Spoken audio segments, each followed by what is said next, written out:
Hey, Dave O'Sullivan here, and in today's video, I want to talk about something that it's definitely happened to me, and a lot of therapists ask me is how do you bounce back from a patient that you feel completely incompetent, overwhelmed, and you don't know where to go next? And as I said, that certainly happened to me in the past. More and more complex cases come in. There is times where you're like, okay, where do I go next? Now, the strategy that I always use, okay, number one is you have to protect your confidence. One patient doesn't make you a bad therapist. There's a lot of other factors as well that's going to contribute towards the pain experience, okay, that you do not have control over, and also that may impact it that you may not even know about, okay? So that's the first thing, is we have to protect our confidence.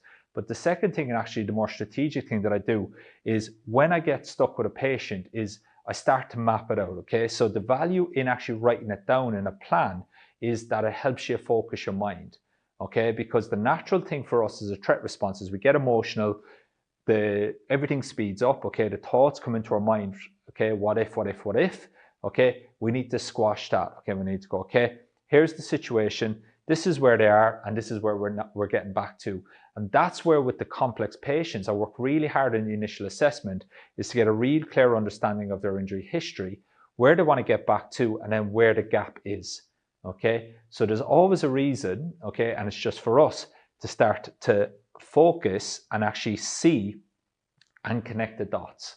So the next time you're struggling with a patient, just write down on paper, okay, this is the injury history, this is where they are, this is where they want to get to, this is what we've achieved, this is what's left.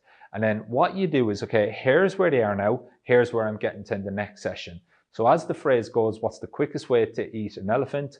One bite at a time. So we really have to take the emotion out of decision making and make the decisions logically. Okay, so as always, there's a lot more to it than just your input. Okay, but protect your confidence and then map it all out so that you've got a clear understanding of where you're going with the patient. Okay, I promise you, if you can just take all the emotion out of it, you can logically get it down on paper, it's going to give you a lot more clarity on where you're going to go with the patient. Okay, so I hope that helps. As I said, I've certainly experienced that myself. Okay, continue to get some patients where you've no idea where you're going, and this is the strategy that I always come back to. Okay, let's take a step back. Where am I? Where's the next step for the patient? And then we focus on getting them that next win, keeping the momentum going all the way then to the final outcome. Okay, so if you want help with this, if you want help putting some structure in with even your most complex cases, just pop a yes please in the comments below, and I'll send you all the information through about how we've helped over 850 plus therapists all over the world become the go-to physio, and how we can help you also become that go-to physio in your town.